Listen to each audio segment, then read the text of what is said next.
We live in a world where the poor and the indigenous are displaced from their homes, having to consume poisoned water filled with microplastic just because the rich and companies all refuse to recycle. There is now a demand within society for an age of environmental protection, and government in the status quo has been hesitant to respond.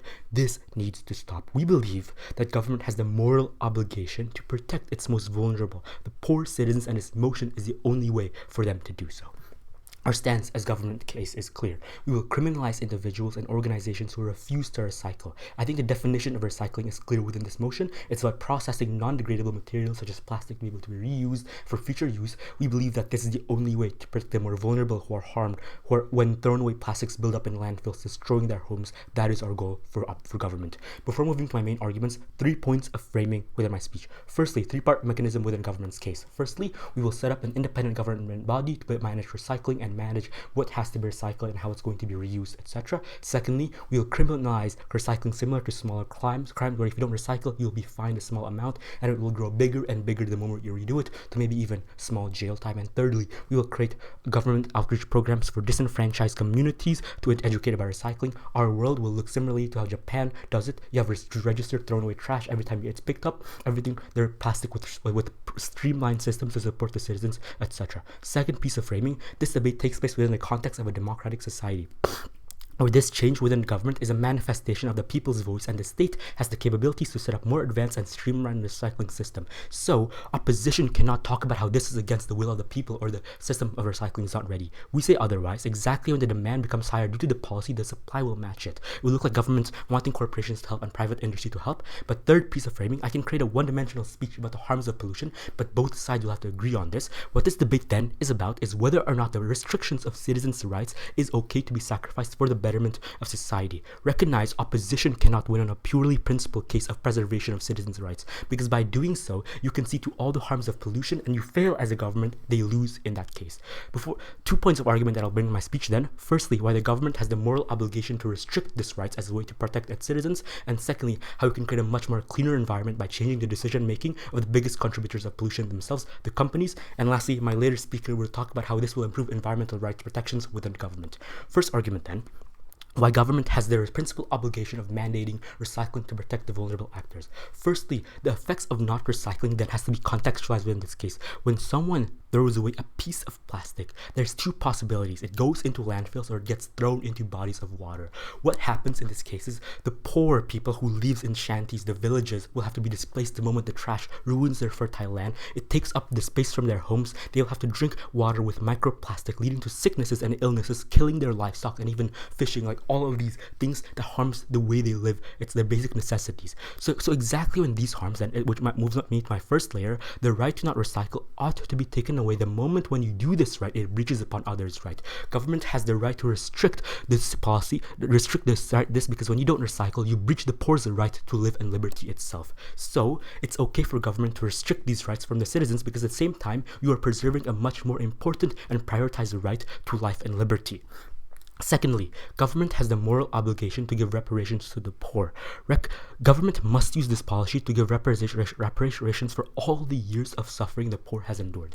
The moment that this waste and pollutants is the government's fault itself is when they have that responsibility, and if you don't give reparations, you fail on the opposition side.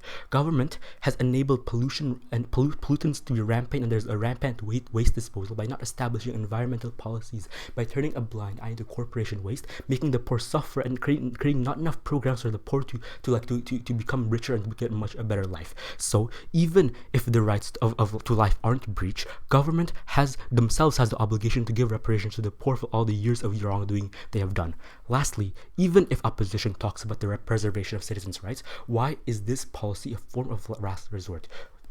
Recognize that the people in the organization, without any form of third-party meddling, will not want to recycle. It's simply more expensive and time-consuming, and most likely under their side, companies and rich people are all about profit maximization. They want to preserve most of their time because that's what rich people are about nowadays. So no matter the alternatives brought by opposition, they will not change their decision-making of corporations and higher society who will always pollute, which happens under their side of the house. That is a problem that must be solved, and opposition will fail unless they don't solve this problem. So My first argument tells you two things. Firstly, the government is right in restricting citizens' rights the moment they're trying to protect more important rights and a more vulnerable actor, the poor's right to liberty. Secondly, you're justified in doing so the moment when the alternative is so much worse. This is a form of reactionary last resort when you need any way you possibly can to preserve the safety of the environment. They are in the right. Moving on then, my second argument then, how is by using this policy we are the only side who can stop the polluting done by companies? I've already told you why the status quo is ineffective in managing pollution and recycling. But then how does this policy within government side of the house protect these actions? There's two ways in which this policy will manifest itself. Firstly, the companies will incur recycling fines the moment when they don't recycle. They're caught by the independent government body.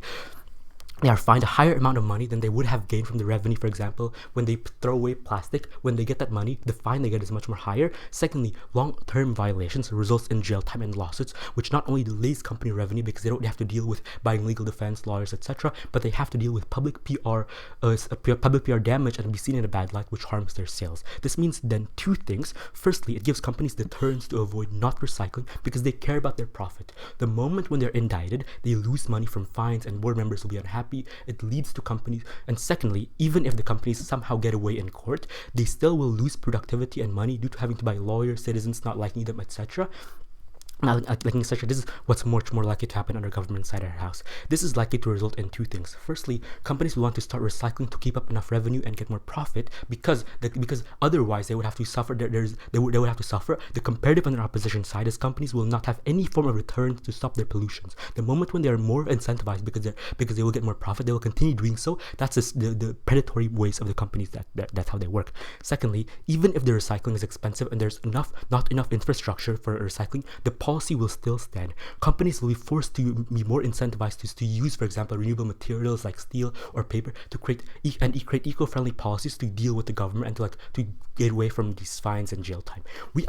Through this, we outframe any case brought by opposition in this sense. Companies are the ones who contribute the most the most to pollutions through billions of plastic waste each year. The moment we change their inherent decision making, we can improve their environment in a much larger scale. There's way less garbage disposal, less microplastics. Our side is the only one who can solve the issue of pollutants. But even if the companies don't that doesn't affect the companies, at the very least, we limit their very capabilities of pollution to the moment when we take away their profits, right? Even if they continue to use plastics, the moment when they're constantly being fined and being put in jail, that's when they have much less capability to pollute because they have to output their products at a much so lesser amount, etc. What then does this tell you? Regardless of any arguments brought by opposition, the only way to ensure a sustainable future for the people, getting real eco-friendly products as the government themselves, protecting the poor and the most vulnerable, like the indigenous even, is with government mandation and to protect the right of the earth and for the people to enjoy the environment. So proud to propose.